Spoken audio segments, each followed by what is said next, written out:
All right, what's going on, gang? This is JB. This is CJ. Welcome to the first episode of Generation Unknown podcast. We're going to talk about everything under the sun. We got entertainment, we got comics, we got movies, video games, all the cool upcoming stuff, and it's going to be brought to you by Aeonian Dawn. Ooh. So, production company makes the epic Eden Skye, which we're both a part of, and dude, that's that's how we know each other, isn't it? That's really how we know each other, bro. Yeah. That's really how we know each other. So when did we meet? Was it C2E2? This was C2E2. Was it, I'm going to say, was it 2018? Was it that long ago, dude? Yeah, dude. It does not seem that long ago, but. Dude, that's wild. Yeah. Yeah, like pre-COVID. Okay, so that's right. So you stopped by the booth. Yeah.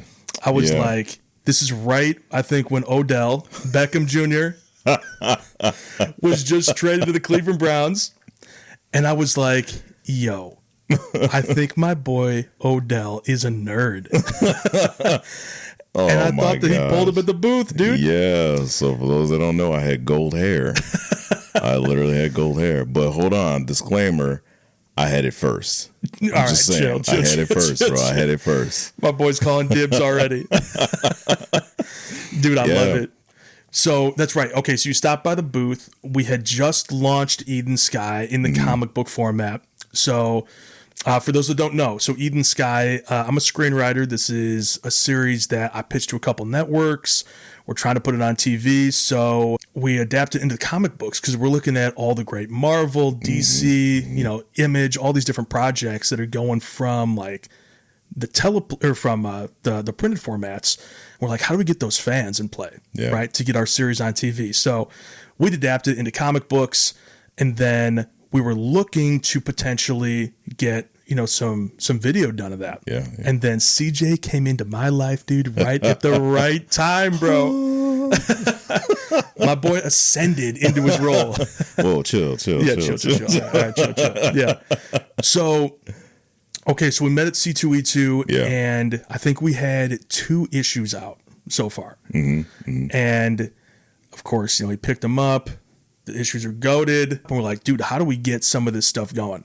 And we ended up shooting a trailer. Was it like winter of 2019? Oh, man. Was it winter? It was that cold outside, was it? Bro, it was cold. That was awesome. Yeah. I was jumping over cars and... that was awesome. For the uninitiated, right? We went, there's a spot in the Chicago suburbs that we found, and they have this like unbelievable haunted house on there. They have, I'm not going to give it all away, right? Some of it stays behind the screen, but they had this whole campus set up, and they had so what we did was we like picked up some different venues on this campus that were like, dude, we could put this into a trailer. Yeah. And so CJ plays Derek in that series, who is, of course, one of our goated characters. So we wrote a trailer that we were going to use to like shop to studios, but then we also used it at shows to like show people exactly what's going to go on. And this venue is sick. They literally had animatronic dragons, bro. That dragon, brother, I'm telling you, the reaction in that video, you guys need to check the trailer out. The reaction in that video was 100% legit because I was not expecting that thing to move like it did. They had multiple. Lie. They had multiple dragons. See, he was so scared he doesn't even remember. That's how it happens, man. Like I took that dragon egg and I was gone, yo. I was not about that. That dragon was huge. So of course, at this time, Game of Thrones had just ended, and so of course, we have dragons in our stuff too. So I went on Amazon, bought myself a nice little dragon egg, and that's what you see in the trailer. Okay, so we're keeping it real, but also paying homage to one of the best series of all time. So maybe the later seasons, you need a little work, but we like the series. I thought it was solid. He thought it was solid. He's being PC. But I will say that like seeing the first episode on Thrones back when it came out, I think it was like, was it 2011, 2012? Yeah, it was 2011. Yeah. Dude, I remember seeing that, and that is one of the reasons why I started writing Eden Skye. I was like, this is unbelievable. And it kind of showed that you could make these big epic fantasies like filmable. I guess, right? Yeah. I remember when like Frank Herbert wrote Dune, he's like, I want to write something that is so unfilmable. And, you know, obviously, you know, spoiler Look alert. what happened now. It's filmable. Dude, that's crazy. Okay, so we met at C2E2. C2E2 just happened again. Yeah. Okay, so C2E2, of course, is our hometown show. Unbelievable show every year. It's insane. Tons of celebrities, tons of comic creators that are going there. I will say, as an exhibitor, it's a little tough to exhibit at. But it's so big. You know, in comparison to like all the other shows that we do, like I'm sure if we did New York or San Diego, maybe there's a similar vibe. But dude, the center is so massive, and the load in with like 1,000 other vendors is crazy. I can definitely see that can be kind of hectic. Yeah. And we're right next to the yard, bro. So like the concert is going 24/7. Oh, it's all just straight up. Just that's awesome. And it's a great show. This year we had some new stuff come out, right? Like we actually had character models, and next episode we'll show you guys some of what those look like. But we, in the comic book industry, right? Like we're looking at the fact that you're trying to build a fan base. And so people buy the comic books. But then, dude, they also want to like decorate the walls. Absolutely. They want to have stuff that no one else has. Like these are collectors, right? So people have been asking us for statues for, I don't know, dude, it feels like 4 or 5 years. Really? And the hardest part, dude, about being like, you know, an indie, you know, publisher is everything is so crazy expensive that you have to manage what you can actually get done in like a reasonable time frame, right? So like we were trying to do these models, and dude, this shit's so expensive. Really? That I'm like, imagine. So we finally found our goat sculptor who's doing us like some unbelievable stuff. And our first one came out at C2E2. Sasha, we'll get some art up here next time, but she's kind of like our Gamora figure from Guardians of the Galaxy. Let's go. Right. So Let's go. That. It's fire. It's fire. I'm not going to lie. It's fire. But yeah, that show was goated. Unbelievable. Tons of new fans, which is great to meet, and the existing fans coming back. Dude, we had some cool stuff happen. Like, got to catch up again with some of the celebrity contacts that we have. So this last fall, I was at like one of the GalaxyCon shows. I think it was Des Moines. Have you been to that one before? I have not been to that one. Okay. Unfortunately, no. I haven't been to that one. Have you been to any of the GalaxyCon shows? One. Okay. One. So they're decent sized shows, right? Yeah. And the cool thing about the GalaxyCon shows is that they're big, but not like crazy massive, like a C2E2. So you get access to, you know, tons of different celebrities or authors or, you know, people that maybe like you'd have to wait in line for 3 hours for at some of the bigger shows. And dude, I was at the booth on Friday of that show. Fridays, for those that are looking to go to conventions, are always a little slower, right?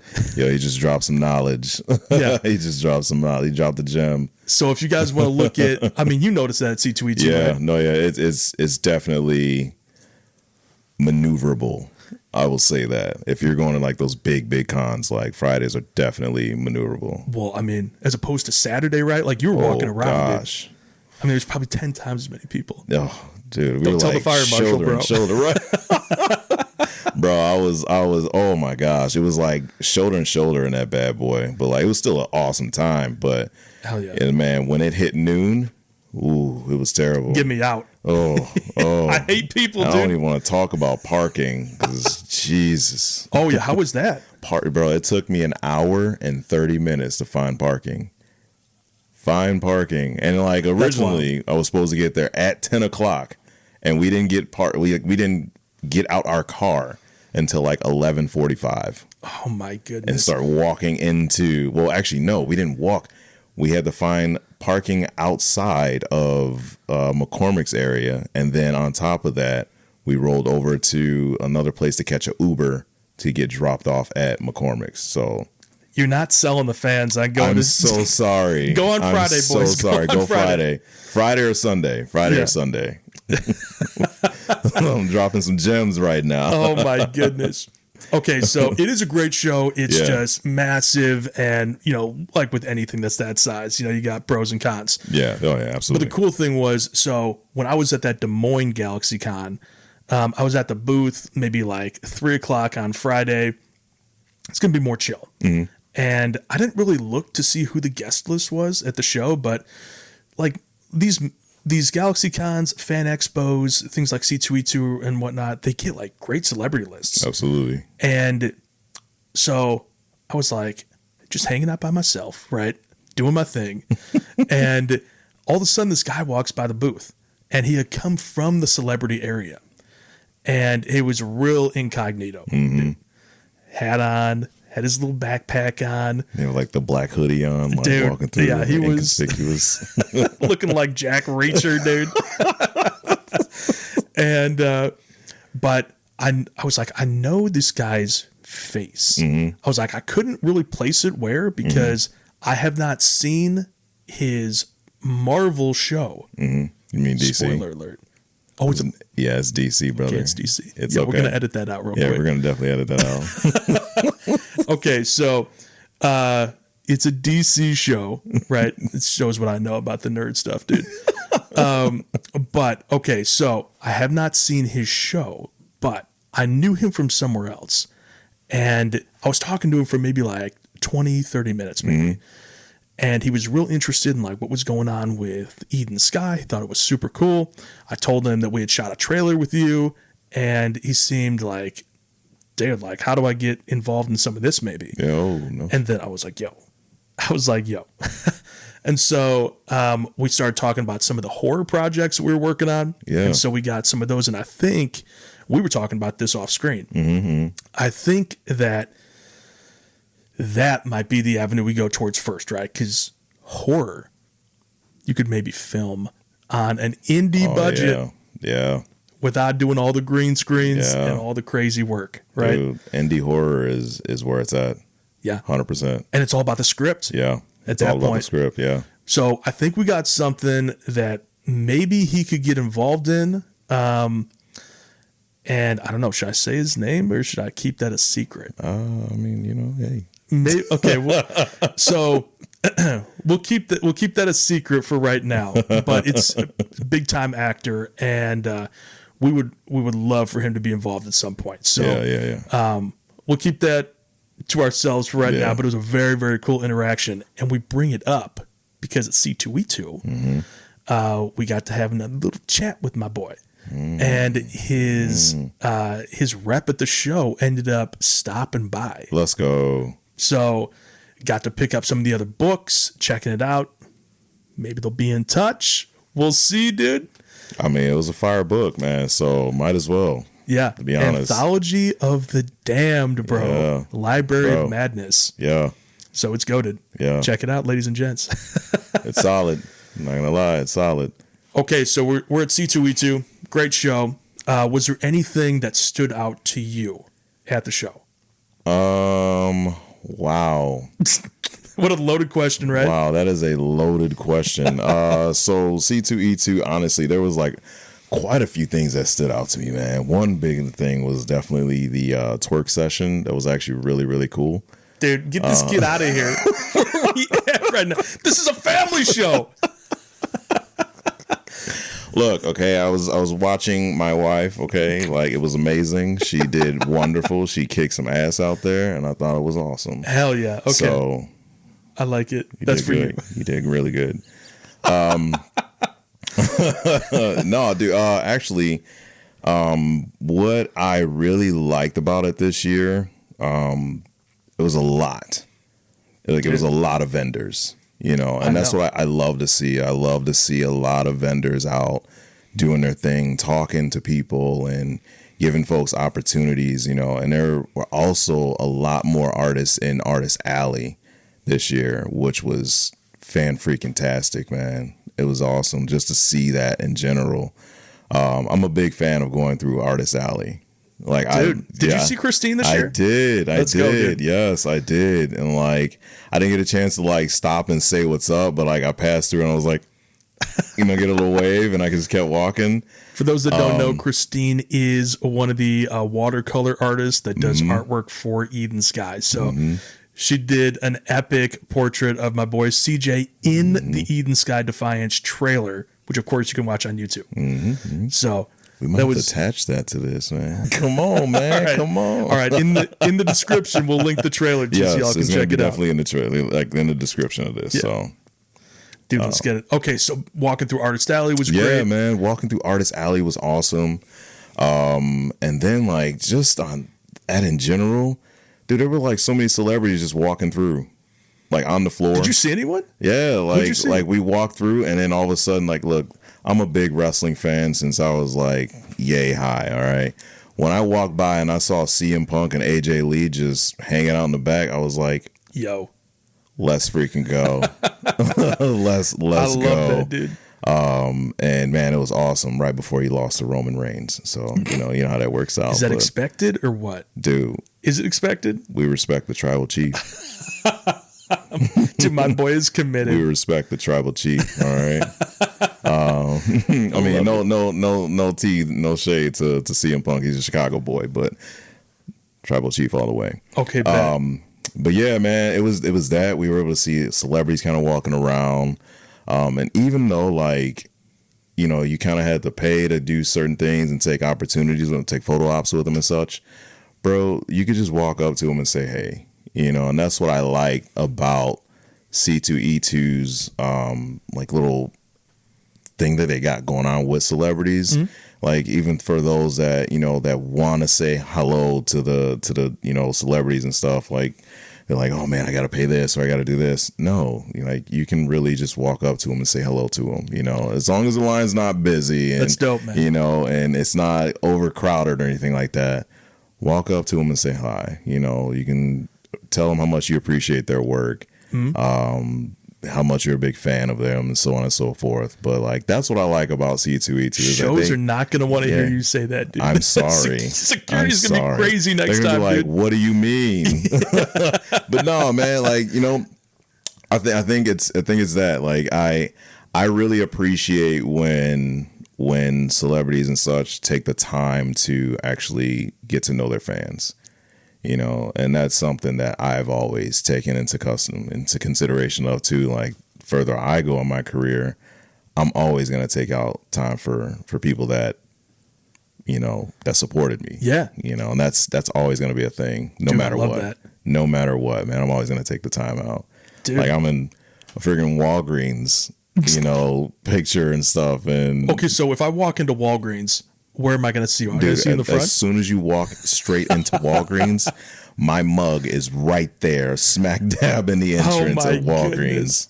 My dude is Mr. International now, dude. Well, chill, bro. Chill. Mr. 305 worldwide.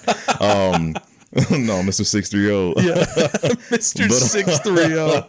Yeah, man. As soon as you walk in, like, and it's every Walgreens around the country, and it's insane to see that. What did I tell you? I said, dude, this is it, man. Vinny Chase got its start from a Gillette commercial or whatever it is. Yeah, it was a legit Gillette commercial. Yeah.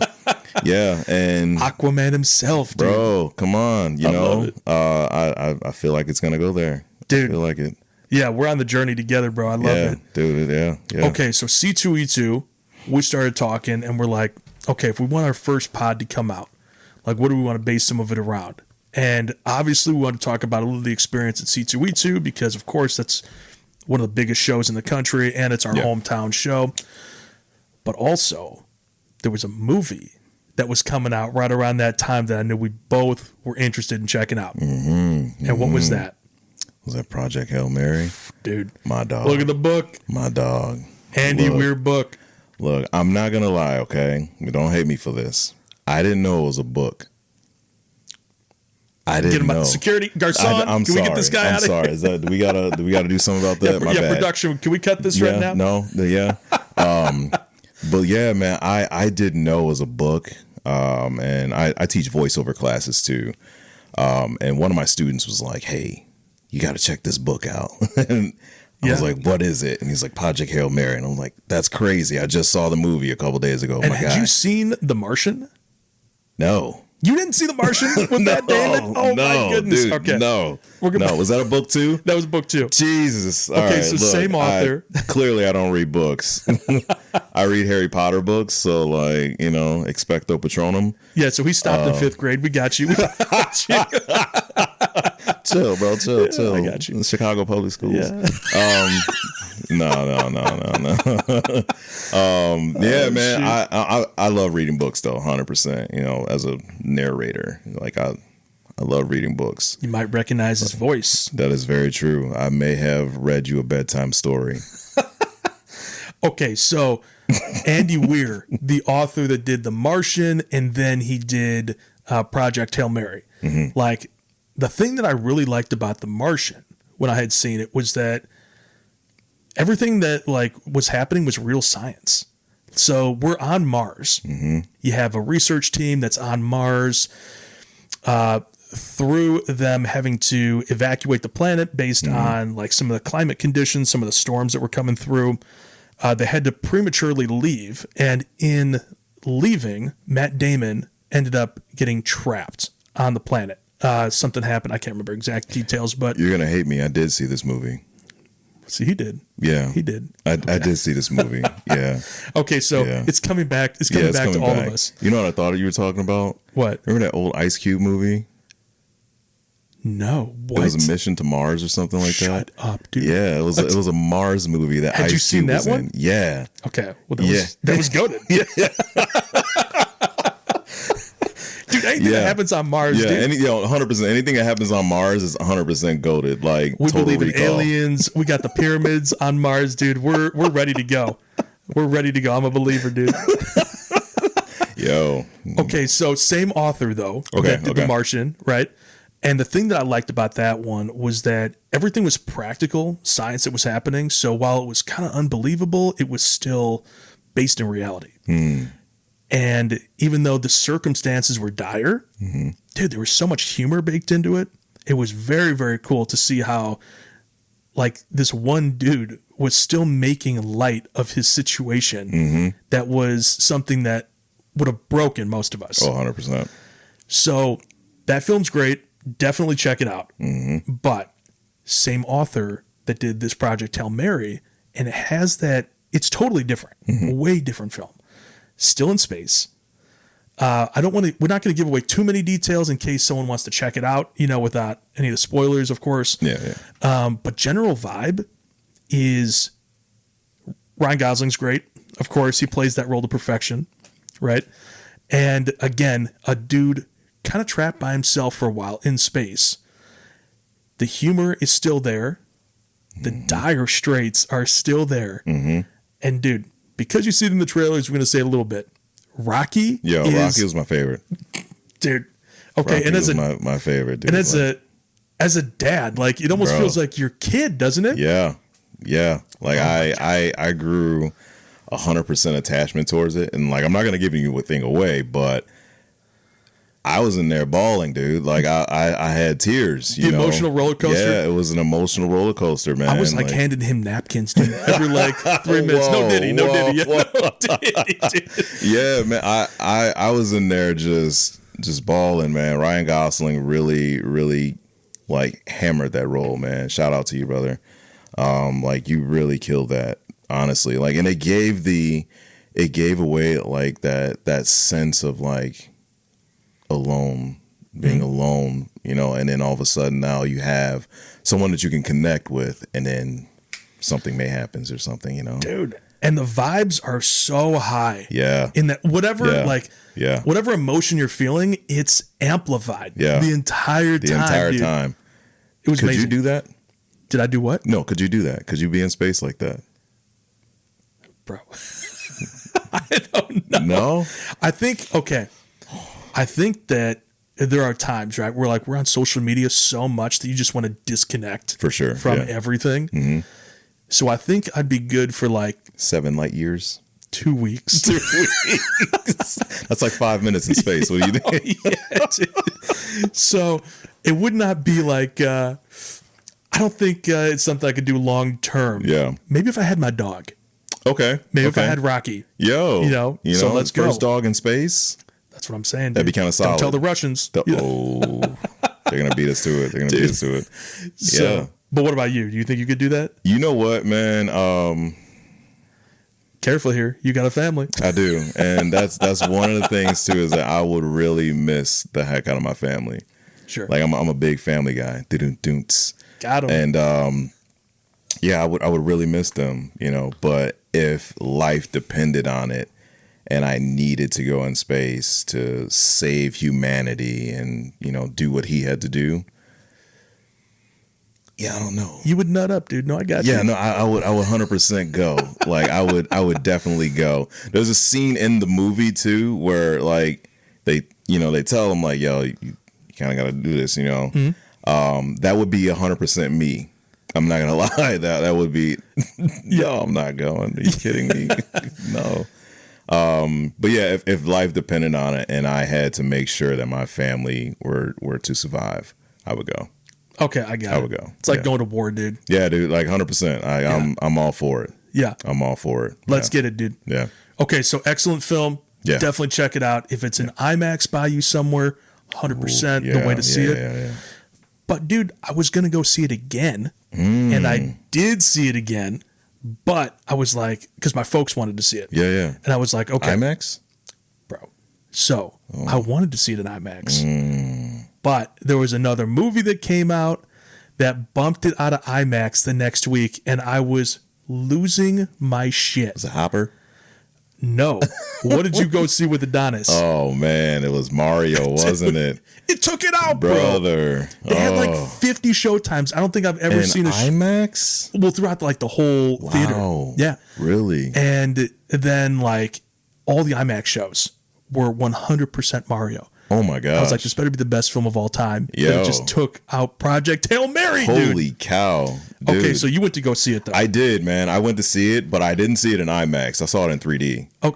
And honestly... it's my voice in 3D. Look. You got coins 3D, flying at you? Yeah, man. Like it was honestly the best experience I've ever had seeing a 3D movie. Oh, okay. And okay. I don't like seeing certain movies in 3D because it can sometimes like mess with you a little bit, right? Sure. But for this movie in particular, like I saw Jurassic Park in 3D and that was a little too real for me. Like the first one, or we're talking about like the new ones? What was the one that just, not the one before the last? Well, actually the one before last. So not like Dominion it might have been Dominion. Yeah. It might have been Dominion. What was the last one? The last one was with ScarJo. Yeah. Yeah. Yeah, and it was pretty. We like dinosaurs, but we like the OG the best. Yeah. You can't touch My son the OG. loves dinosaurs, by the way. So like when we took him to see that, he was freaking out. He was like, "Are these bitches real?" What is?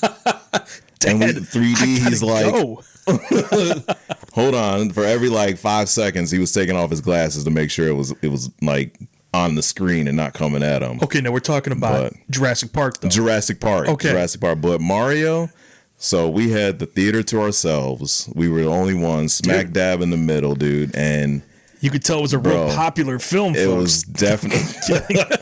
I mean, like after, I'm going to say we saw it a couple weeks after it's been in theater, and it was like it was right after school. So it was like a 7:30 showing. So like nobody's there, Okay. I freaking enjoyed it from like so it's the second one though, right? It's the second one, Mario Galaxy, yeah. And the first one is it just Super Mario Brothers? Yeah. Okay, yeah. So I haven't seen either. How does it compare to the first one? Okay, so for those that have seen it, obviously you know what they're trying to set up for.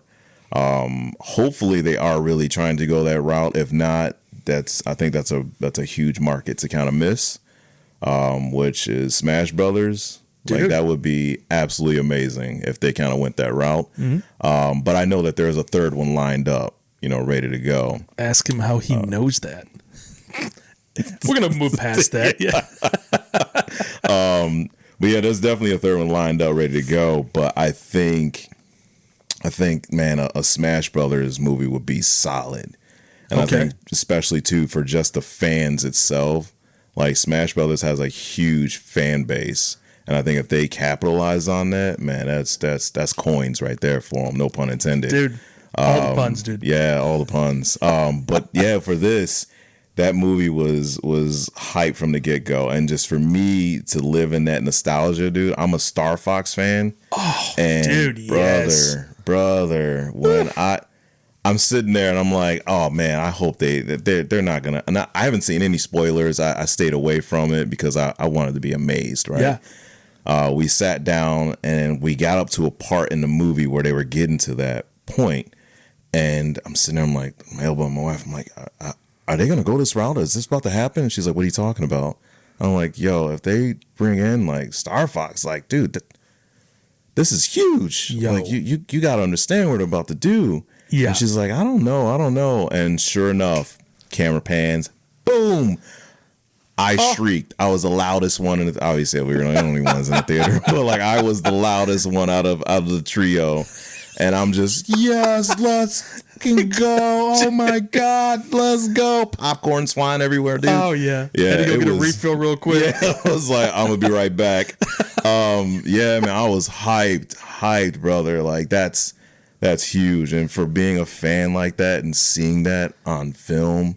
Yeah. That's And dude, the it's just beauty. nice to see, like, and granted, I got to check these out still, but Yeah. just hearing the way you're talking about it, it's cool to, like, as much as I love the serious epics, Yeah. and like that's what I enjoy writing. Yeah. Dude, sometimes you got to watch shit that just makes you laugh and makes you feel like a kid. Yeah, you know? man. Yeah. So, I mean, whether it's games or TV, sometimes you just want to, like, feel good, man. You just want to feel good. You want to have that like ha ha ha moment, you know, where you get the warm bubblies that don't make you go to the bathroom. So That's what I'm saying. you know, Okay, so you see that. yeah. And then, so we saw some trailers of stuff that's coming out that I also think is going to be pretty good. So we saw the Michael Jackson biopic. I thought it looked great. And what the kid that's playing Michael Jackson's actually his nephew? That's his nephew, bro. Dude, yeah. what? Jafar, That's crazy. bro. Has he looks- been in other stuff? This is like his first major thing, and I believe, if I'm not mistaken, this is Jermaine's son that's playing him. Okay. And when they released a picture of him for the first time and all the makeup, the full costume, the full wardrobe, I for a fact, I was like, dude, that's Michael Jackson right there. You know, I was like, holy cow. Yeah, it that's- looks that's just Mike. like him. Yeah. Moves like him. Yeah. Got Talks, moves, like they really did their homework. And like there was a lot of people out there that were like, they should have went with, you know, some of this, like this person. Obviously there's gonna be, you know, a lot of suggestions on who did what or who should have done what, but I think they had the perfect cast for this. Not only that, like one of the other members that are in the movie went to my acting school and was coached by my acting coach. Really? And yeah, man, he's done amazing too. So Dude. yeah, I'm super excited to see So it. this is hyped. And I think it comes out later this week. Yeah, later this Friday. Is today Thursday? Today is Thursday, so it it's comes coming out out. tomorrow, It's crazy. April 23rd, right? Whatever, dude. 24th, We're in the 23rd. we're in the Matrix right now. We don't know what day it is. What is tomorrow? Why is Gamora? Oh, dude. Okay, so we see that, and then what do we see? The Mortal Kombat trailer or something? Ooh. Okay, I know that's your shit too. So talk that real quick. Bro, goosebumps. All right. So for those that don't know, look, I really wanted to be Jax in the first Mortal Kombat. That's what's up. Dude, I worked my ass off. I was trying to get swole, right? But Makad got him, and I was like, even better. Like that's great. That's my boy right there. For those that don't know, Makad Brooks, solid actor, amazing human being too. But yeah, man, that first one, me and my boy Harold, we were hyped for this movie. Like we're Mortal Kombat heads, brother. So like, Yeah, you playing the games, dude? Yeah, dude, I'm ranked. Okay, I'm ranked. All right. So if you want the smoke, come find me. Nocturnal, what's up? You want shoot. it. But yeah, You tell we're nerds, you know. yeah, we are 100%. Yeah, bro, mean, just to file back, like my aunt got me into the first Mortal Kombat and taught me the cheat code, the ABACABB blood code for Sega Genesis. Oh my God. So just like, off the top. Dude. Yes, 100%. That's getting tattooed somewhere on me, somewhere. I'm so serious. But yeah, when we play Mortal Kombat till Mortal Kombat runs dry, and like we would play the video games. He would come over. We would play games hours and hours on end, and like I would beat him like 30 times in a row, and he would beat me like 80 times in a row. Like it was really competitive Evo type shit. Yeah, So we went out. We saw the first one right after. Or actually, no. It got released in home because we were still like during COVID period. So it got released on HBO. We had like a little get together, a little party and stuff. Watched it. That first opening scene with Hunt. Oh my God. It hooked you in, dude. Bro, that was the best scene of the entire movie, man. Like that Sub-Zero and Scorpion. Get over here. Yes. Woo! Dude. I'm a beast. I'm a beast. My favorite character. Dude, sometimes when you hear the lines, dude, from the games, it's just like it forgives so much. Yes. Just because I'm in it now. I'm in it, dude. I'm in it. Let's go. Okay, so we see Mortal Kombat. Yeah. Okay, what else do we see? I think we saw the Odyssey trailer came out. The Odyssey trailer looks sick. So I didn't know Tom Holland was in that. Dude, who isn't in the Odyssey, bro? It's like Hollywood 101 For in real. that movie. Yeah. And of course, done by Nolan, who we love historically.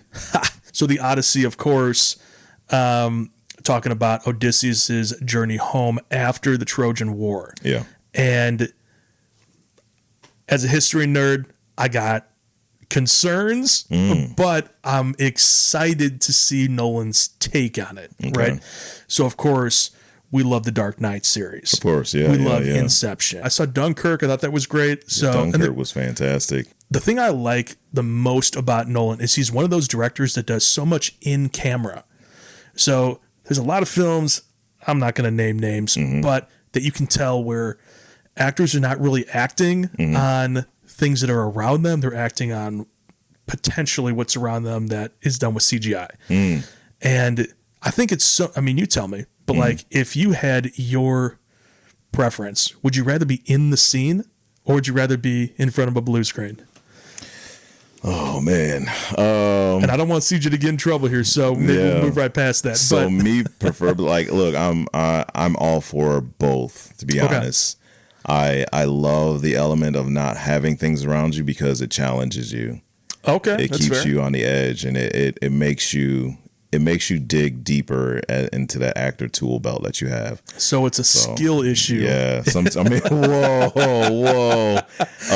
It makes you dig into, like, you know, how can I make this scene better? Because there's not other things around me. And like that sound studio that they filmed in, like, that's a huge freaking studio to kind of like see that, you know, like it's a huge studio. I think it's like Studio 32 or something like that. And like I think they filmed Castaway in this thing too. The floors come open, the water gets flushed in, and it looks dope. Insane. Okay. You know? So the movie magic is there a little bit. The movie magic's there. Yeah. So I think as an actor, you kind of have to like really dig deep and really make it believable when you're not on location. Yeah, because it challenges you. You know, you have can't to always be to, on the moon. This is so true. Or on Mars. You can't always be on Mars. Elon's not going to allow that right now. So Elon's still trying to get up there. You know. But yeah, but like the thing that I think is, I mean, that's the thing I love about Nolan. I loved about, like, you know, Peter Jackson with the original Lord of the Rings trilogy was, man, so much is done in camera. The prosthetics are amazing. They're on location. So there's a reason that so much of that is going to hold up all the way through time. It still holds up. That first Lord of the Rings. Dude. Come on. Talk to me nice, man. Like it's that first Lord of the Rings, my wife and I, we watch it religiously. Dude, one of the best origins of all time. Her favorite is the Two Towers. dude. Okay, which is a solid one. I think the first one's my favorite. Yeah. I mean, they're all between the great. first one or the third one, man. Like Return of the King? Yeah, Return of the King. Like that was Strider's moment. Oh yeah, well, it's such an epic film all the way through. Yeah, but like, I honestly think when I look at some of my favorite, I love doing the origins. Like as when I'm writing, I love coming up with the origin of a character more so, and for me, than some of the action sequences and later like plot details that propel the story. Because I love coming up with the interior monologue, why a character thinks the way they do, how they got in that situation. And if you can make incredible consequences, that's what the original did so well with some of those characters, really setting up that arc. But dude, I think the same way with some of the other films, like some of my favorite like Marvel films or any stuff like that. It's like it's the origin of the characters, you know? Yeah. But okay, so Odyssey, I'm excited. I'm nervous though. So some of the armor choices, it's interesting. Okay. We'll see how it plays. Okay. I feel like it's a little Batmanified with some of the characters, so we'll have to see how some of that looks. Maybe, I mean, is it Nolan, like we know the Dark Knight series is amazing, bro. we know. Okay. And then, what else do we see that came out? Bro, we saw the Spider-Man trailer for Brand New Day. Yeah, man. Okay, so talk that real quick. Woo. I'm a Marvel fan through and through. Okay. Marvel fan through and through. This is going to probably be hands down a movie.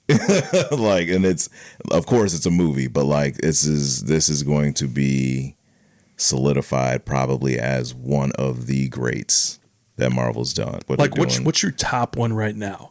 Marvel movie? Yeah. Ooh, man. My top, I'm going to say, is Infinity War. That's absolutely goated. 100% one of the GOATs, man. And then afterwards, I'm going to go Black Panther, the first one. And then after that, I'm going to go with Guardians of the Galaxy, the first one. Dude, yes. Yeah. Oh my, the humor's untouched. Oh, bro, come on. Can't get past it, dude. It's so good. Why is Gamora? Well, that's not that one, but like it's one of my favorite lines. Yeah, that's great. Yeah, man. Yeah. But like Spider-Man is going to really, it's going to set the tone. Okay. It's going to set the tone right now. You feel like it's setting something up? It's setting up something really nice. And I feel like with what they're doing with the Punisher for Brand New Kill or the Last Kill, and also with Daredevil. Dude. Daredevil's goated right now. It's peak. Okay. It's peak, brother. Dude, I haven't seen any of it. Oh man, pick up just watch Daredevil right now. The whole thing. Just how many seasons is it? Right now I think it's like 5 seasons. No, I'm sorry, not 5 seasons. It started with for Disney Plus, so it's like season 2. So they're going into season 3 soon. They're filming season 3, or it should have ended right now. But season 2, which is like the new set for Disney right now, that's going on right now, and it's 100% goated. Season 1 was amazing too. I'll check it out. But I promise you, brother, like right now, it's Marvel's cooking. Okay. Marvel's cooking. We need Marvel to cook, dude. Marvel's been cooking, man, with these episodes. So okay, so we got Marvel coming back a little bit. What we watched? Dune. The trailer dropped for that. It looks interesting. And you saw the first 2, right? I did. So I love the tone of the new Dune films. Way different than the others that came out beforehand. Definitely some key differences between the films and the books. I love both. And dude, Denis, the director, he cannot do any wrong, dude. The first thing I think I saw that he did was it was a Jake Gyllenhaal film. I think it was called Enemy. Did you ever see that? Yeah, man. Bro, yeah. It's kind of a messed up film. Yeah. But it was great. Holy shit, yeah. That was a good one. So I saw that and I was like, who is this director? And of course, Jake's amazing. Of course, we love Jake Gyllenhaal. Future friend of the show.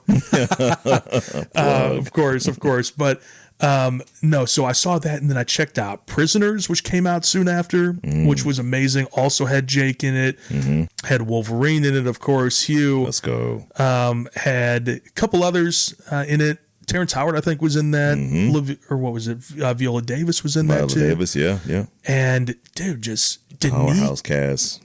Powerhouse. What are we doing? Yeah.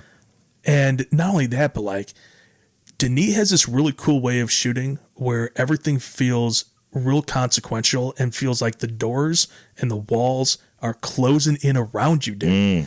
So it's almost like watching Jaws. Every single time you watch a Denis film, it feels like that tension from something like Jaws is baked into all of his scenes.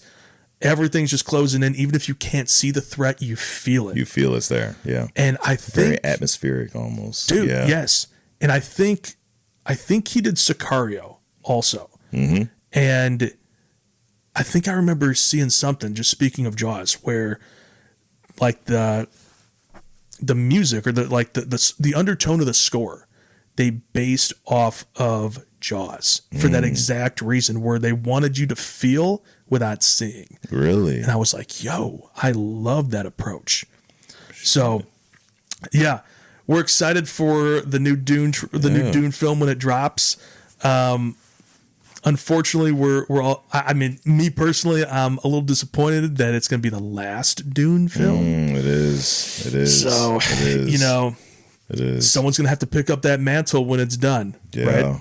And I'm sure Denis will go on and do other great projects. Absolutely. Absolutely. We're excited for it. Okay, so we saw the Evil Dead trailer too. Okay, and you're a big Evil Dead guy, aren't you? I'm a big Evil Dead guy, man. Okay, so it's not my thing, but tell me about it. Look, they played with the element of what the fuck. Okay, I will say for sure. They really played with. Then the trailer too. The teaser trailer that they dropped was just out of this world. It started off with those you saw. It started off with just somebody in the house and everybody was getting wrecked. And you're like, what is happening right now? Why are they floating? What just happened? What the hell? And bro, it really freaked you out. It really freaked you out, you know, and seeing that and seeing the sheer panic of the character. I don't know if she's the main protagonist in this show or just not. I don't know yet. But you saw the fear in what was happening and in her eyes, man. So it felt convincing. Yeah, it felt 100% convincing. Like I was hooked. I was hooked. Yeah, I was like, yo, let's go. And when does that come out? Do you know? Go. I forgot the actual date. Of when it is, but I think it's later this year because if I'm not mistaken, Universal Studios is going to do a haunted house for it this year. Oh, so yeah, I'm a big, and you love Universal. Dude. I love Universal Studios, man. Yeah, how often are you guys down there? Like at least 7 times a year. We got season passes. A true fan. Yeah, we're a true fan. Like we go to Epic Universe. We've been there like twice, 2 or 3 times so far. What is Epic Universe? Dude, I don't even know what that. Dude, I haven't been to Universal in like 15 years. Really? Yeah. Yeah, man. They built a new park. They built a new park. This caters to like imagination and like the word. So is it its own separate thing? Yeah, it's its own. Okay. It's a separate park from the actual like Islands of Adventure and Universal Studios. It's like 5 minutes, 10 minutes up the street from it. Okay. But yeah, it's 4 different sections of what they have now. So we have Mario Land right now. We have the Monsters Universe. And then there's, Harry Potter, which is like its own little section too. And then, man, I'm forgetting the other one. Why am I forgetting? Oh, that's really bad. But brother, he says he's a fan, dude. I know. I say I'm a fan. It's guy. The bright lights, dude. It's the bright lights. But yeah, okay. So we're excited, bro. For it. It's awesome. Yeah, we're 100% excited for it, man. And they're gonna do a haunted house this year for it. Speculation, but I know what's going on.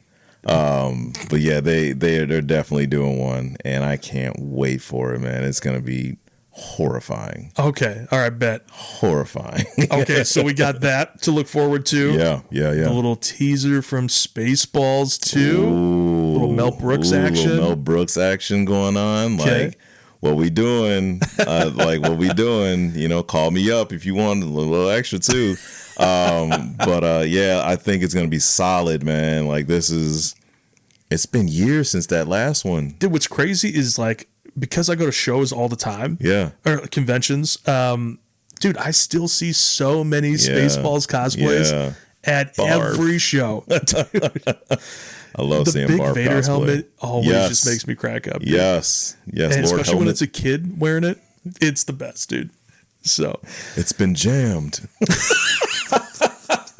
ladies and gentlemen, we're going to catch a quick break real quick to tell you about what's going on in and where you can find us. Starting in a couple weeks, I will be at Motor City outside Detroit in Novi. So if you guys want to check out some of the series, you want to meet, say what's up, say that you like the pod. We would appreciate all the likes and subscribes, of course. But no, I'll be in Motor City in mid-May. I'm going to be in Denver a couple weeks after that. That will be Fan Expo Denver. We got tons of books. We got comic books. We got statues. We got all the art you can imagine. It's the Aeonian Dawn booth. And I'll put a link to the Instagram down below. You guys know what to look for. And then we've got Origins, which is a huge gaming convention in Columbus, a couple weeks after that.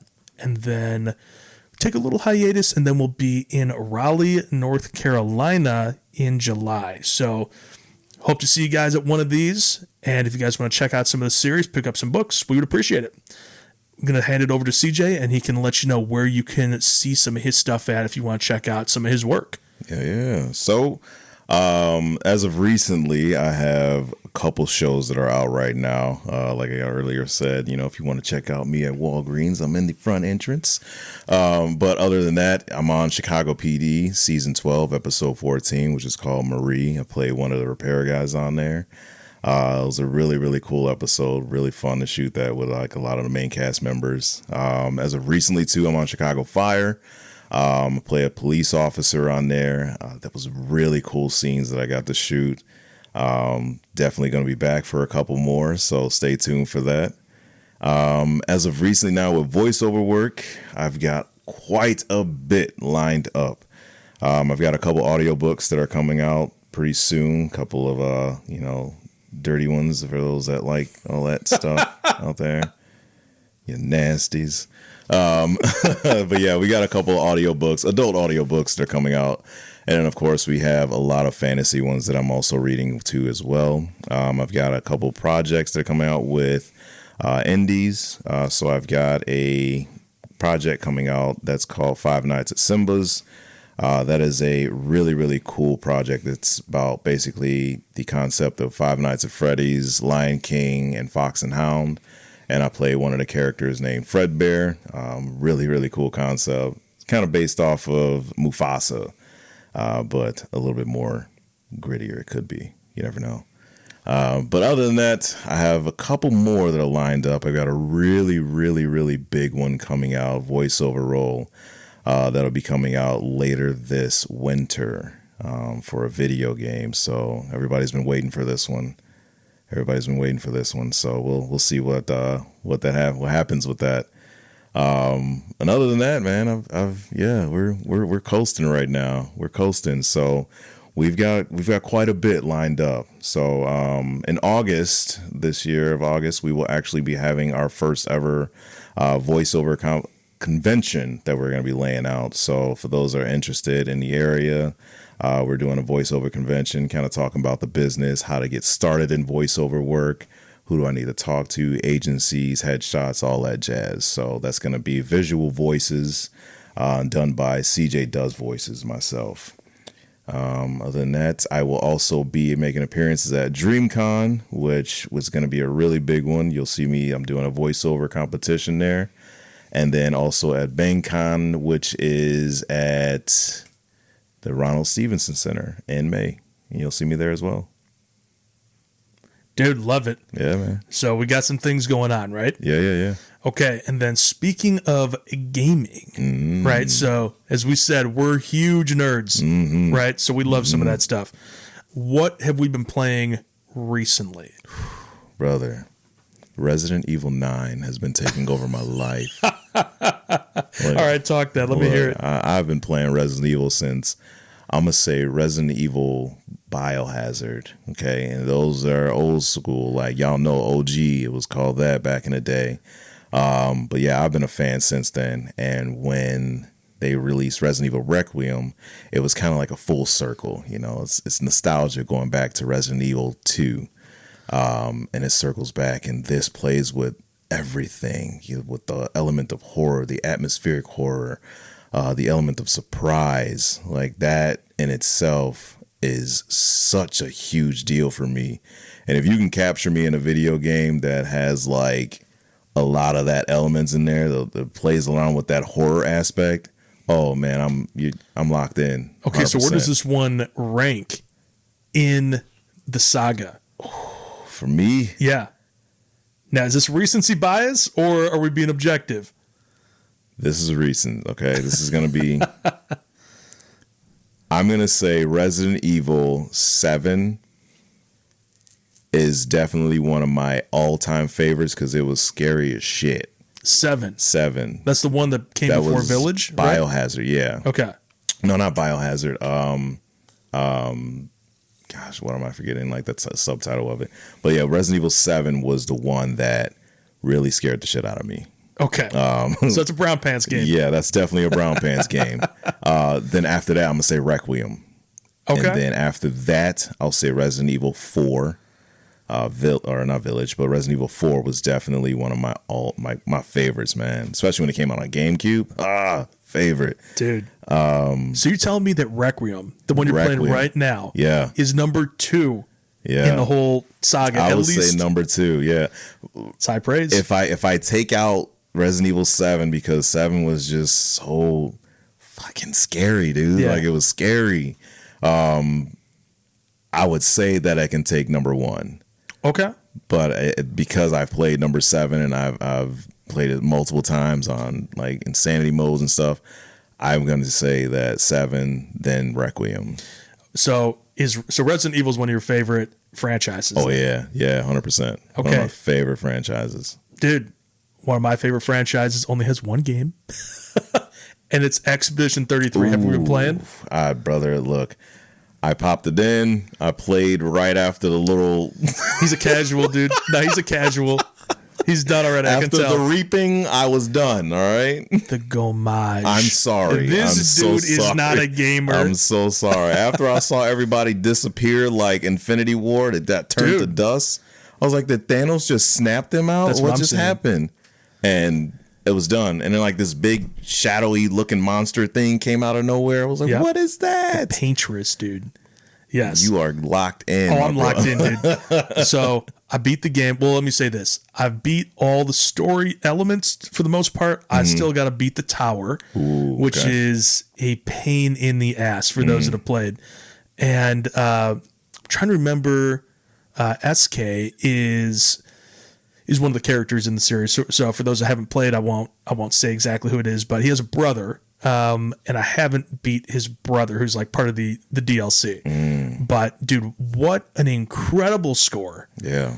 One of the best of all time. Yeah. Art direction's incredible. The things you can do in Unreal 5 are insane. Absolutely. And what's crazy on top of it is that if you look at the people that are attached to that project, a lot of them had never worked in gaming before, or were so disenfranchised with what some of the slop was that was coming out with some of these studios that they had their own independent venture. The studio only has, I'm going to get this wrong, but I think they legitimately have 32 people that worked on the project, and then the 33rd was like the dog that was in the studio with them. So I think that's why they went with Expedition 33. Now, I could be wrong, but that's what I heard, which would be hilarious because we're both dog people, right?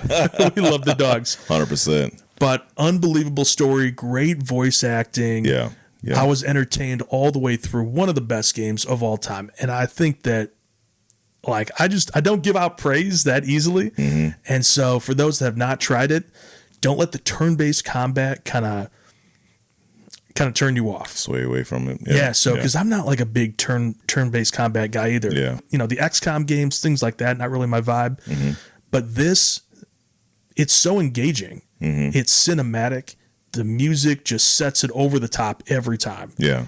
And if you haven't checked it out, for sure. Yeah. Better than any $70 game that's come out in the last decade. Ooh. And the fact that they launched this thing at $40 just shows how much they appreciated the fans.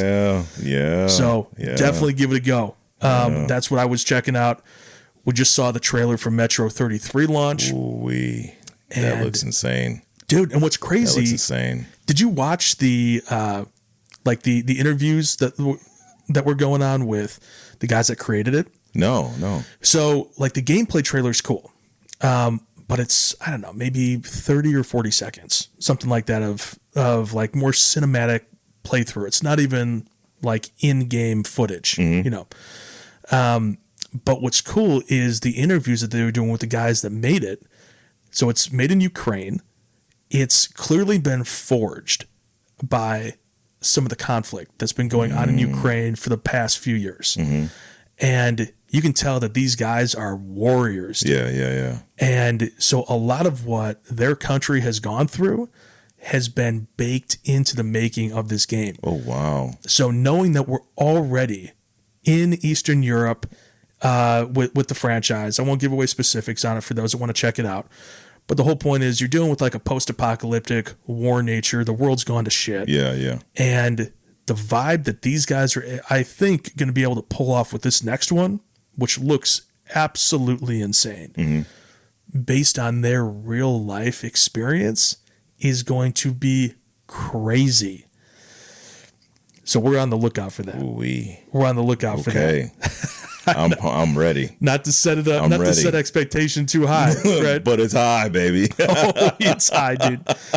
Okay, I haven't tried it yet, but you're playing Pragmata. Bro, Pragmata is legit. Okay. It's legit. As a dad, you know, yeah, brother, like it gives off like that dadly type figure. And it's awesome, like being able to play Resident Evil and then go over to playing Pragmata. Like, is it lighter? It's lighter, yeah. Okay. And then like in Resident Evil, there is a section where, you know, Grace is carrying around, you know, a little girl that she has to kind of take care of and make sure she gets her to safety. So like there's a sense of, you know, that motherly type figure. And this one for Pragmata, it's the same thing, but the roles are opposite. You know, it's like the machine is like the dad and the little girl is behind him and trying, you know, shooting off magic and stuff. And it gives you like that vibe of that. And I'm like, I don't know why I'm hooked into games like this right now. Where like all the fields, dude. You know, yeah. I'm over there looking at my son. I'm like, let's go save the world, bro. Let's go find something to do. Let's go save the world. Like, dude, the world needs us right now. Dude, and then when you're pairing that with like things like Project Hail Mary, dude, bro, it's like, what are we doing, I'm bro? like, what are you trying to say? Yeah. What's happening? What's coming? Right? I'm like, yeah, we gotta prepare. What's going on? Like, okay, so we got that, and then you and I were playing some Arc Raiders recently. I feel like I got to get back into it. Yeah, man. Arc Raiders is also taking over my life as well in the gaming world. It's so like, I'm not gonna say Arc is like sweaty right now because it's all sweaty, dude. It's all sweaty. It is all sweaty. And it's very like just. But you know what makes it such a good game though is like, again, the people that are making the game. These are the OG Dice boys, dude. Yeah, man. So what are we up to? I mean, we're talking the BF3, the BF4 crew. Yeah. Like the absolute golden age of like my like post-college gaming. Dude, that's what we want from Battlefield. We want Battlefield 3. That's what we want. Battlefield 3. That's what we want, man. Like I'm all about that. I'm all about that, and it's giving you that vibe. Yeah, and so you can just tell the gameplay is incredible. Me personally, I'd like a little bit more like interaction. I think we were talking about it, like what is it, Speranza, where you're actually at. Like if it were engageable. Yeah, I need to walk around.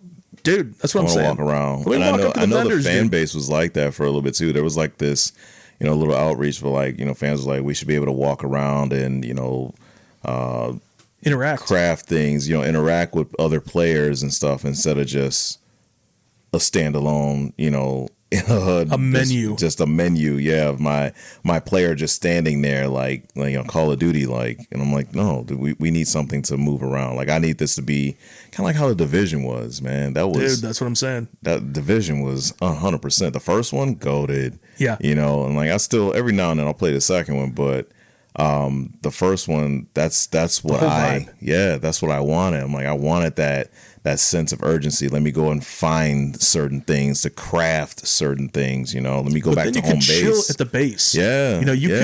You could chill. Yeah. You could craft. You could kind of do your thing, or you could go find the smoke. Or you go in the dark zone and see what's up. That's what's up. I lived in the dark zone, bro. Like I was 100% a rogue agent. Yeah. Oh, no. I'm that guy. Oh, I'm that guy. Get him out of here, dude. But then all of a sudden, here it is. I'm playing Arc Raiders, and I'm like, dude, I just wanna find stuff. Let me find my rubber duck, please. Let me find this. No, what was it? The dog collar? It was the dog collar, man. And I still have yet to this day found that damn dog collar. So what are we doing? That's a tough sell. Please, somebody help me. That's a tough sell. Help me, dude. Imagine trying to tell someone to pick up this game, but you can't because you can't find a fucking dog collar. A dog collar. You know how terrible that is? Like, no, rough, I'm not going to help you. But come on, please. Okay, so we need to get back in there a little bit, of course. But I've been playing CS like a fiend. Mm-hmm. Still repping. He's hooked. Still repping, dude. He's hooked. The gray beard, but we're still going, dude. Ooh. We're still going big. So didn't they change up some stuff in that though recently, or they did? I'm not a huge fan of some of it, but like any true CSer, we don't like change. That's true. That's true. So they changed it to where like if you reload a magazine, you lose all the rounds that you had in the magazine that you're changing from. Oh, so like there are some games, and I can't remember them right off the top of my head. Like if you changed a mag, I think like maybe Ready or Not's like this, where if you change a mag, Ready or Not. Huh? I love Ready or Not. It's so good. It's I didn't know you played it. Dude, did we just become best friends, Let's dude? go. Like, oh yeah. But it's one of those where like, I think if you change from that mag, it'll still store it, and you can change back to it when your full magazines have run out. There are some games where like it'll still store that ammo for you. Yeah. Obviously CS used to be where if you would change out from a magazine and you put a new one in, it was just kind of a running total of rounds that you had, so you never lost anything. Yeah. Now you got to be way more specific in how you engage, because if you drop a mag that had 15 rounds in it, dude, you don't have those for late round retakes or taking bomb sites or any of that kind of stuff. So, I don't love that, but I get that they're trying to make, changes. They're trying to keep it fresh, have it not be stagnant.28 There's a reason that CS has been the most popular FPS in the history of gaming for the last, 28 years. Damn. It's crazy, That's dude. longevity, bro. They're keeping it simple. They kept it the same story, or not the same story, but like the same gameplay loop. And then we make like slight improvements sometimes, and then changes sometimes, which, can kind of piss off the OGs, the old, the unks, the unks. So we're of the group. not the unks. So we're not putting in, like Nicki Minaj and dude, Ninja sad. Turtles and stuff. No, I have no problem with Ninja Turtles. I'm a Raphael fan, but we don't have that. We don't have the Nicki Minaj's running around, or no. Yeah, that's a bit much. So you were talking to me off screen about like some of the Marvel stuff that's going to be coming out. Dude. So you know how I feel about it. Yeah. Marvel had me. Yeah. They kind of lost me a little bit. Okay. And where did it lose you? So like you, I'm putting Infinity War right at the top. Okay. Absolutely my favorite Marvel experience. Yeah.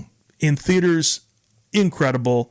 The emotional roller coasters there, all the characters, the Thanos was incredible as a villain, because like, dude, great villains. That's what I always tell people about like my stories. Great villains are made, not born. Yeah. So you get to really peel back the layers and see how we got there, why we think the way we do.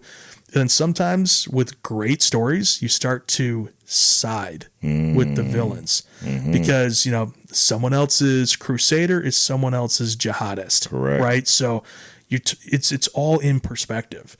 And that's what makes real life so many shades of gray. And that's what I loved that franchise was starting to do with Thanos and then Infinity War. Yeah. I would put Guardians as my number 2, the first one. And then honestly, I would put probably the original Iron Man is my number 3. Oh, yeah. You can't go wrong with that. Yeah. But like this one, I'm saying I love the origin stories. Yeah. So I thought that I say that, but then like my favorite Marvel film was like where all the smoke was, you know? And, but like, dude, the film was so good. The score was great. I don't know if Endgame could ever live up in my eyes to like what the hype was. I thought it was good, but for me, Infinity War far surpassed it in what I was looking for in a Marvel experience. Yeah, yeah. And then I think Marvel went through a rough time. I'll leave that up for everyone else to figure out why. It's just like the stories weren't capturing me. And I wanted that sense of epic to come back with characters that I resonated with. We start with some of these characters that like bring in the audience, and then it's like the audience was getting chastised for not liking characters that didn't bring them in, kind of thing. Okay. So I'm excited to see, because I know you're a huge Spider-Man guy. Okay. And that's one of the OGs. That's like the back in the day, bro. Dude. Yeah. When was it? When did the original Tobey Maguire one come out? Original, I just watched it like a couple days ago. Did you? The OG came out like 2001, 2002. I remember seeing it in the theaters, dude. I was like, bro. Was that my problem? Yeah. Yeah. Yeah. It was great. Thanks, pal. Poor Uncle Ben, like it.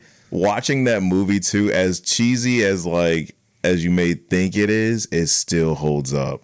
Oh yeah, like it still holds up, man. Willem Dafoe, I think, hands down, one of the greatest actors of our time. Greatest actors of all time. Honestly, the Goblin, one of the greatest villains.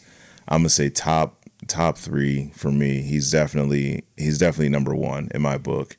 And then after that would be the High Revolutionary. Yeah, dude. Okay. Yeah, from Guardians, brother. Like I like that. Woo! I like that. He made you fear.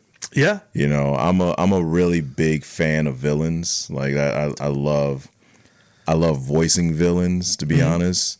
And like you said too, villains aren't born; they're made. And if you can voice a villain and really give that sense of oh shit, and really capture your audience, it's the weight, dude. Yeah, it's everything, because when you get to the point where you start to meet the villain, you're so far into their arc already that when the layers start peeling back and we see how we got there, if it's done well, it's nothing but chills. Yeah, and you don't always feel that with the heroes. No, so a lot of the heroes are reluctant, right? Like look at Luke Skywalker, who's like an incredible character, but he's a reluctant hero at the beginning. And then you look at the contrast between him and Darth Vader. And it's like, I can see how Darth Vader got made, right? I see how we got to that point. Bro. Okay, but you were looking forward to the new Spider-Man film. What's it called again? We're looking for Brand New Day, man.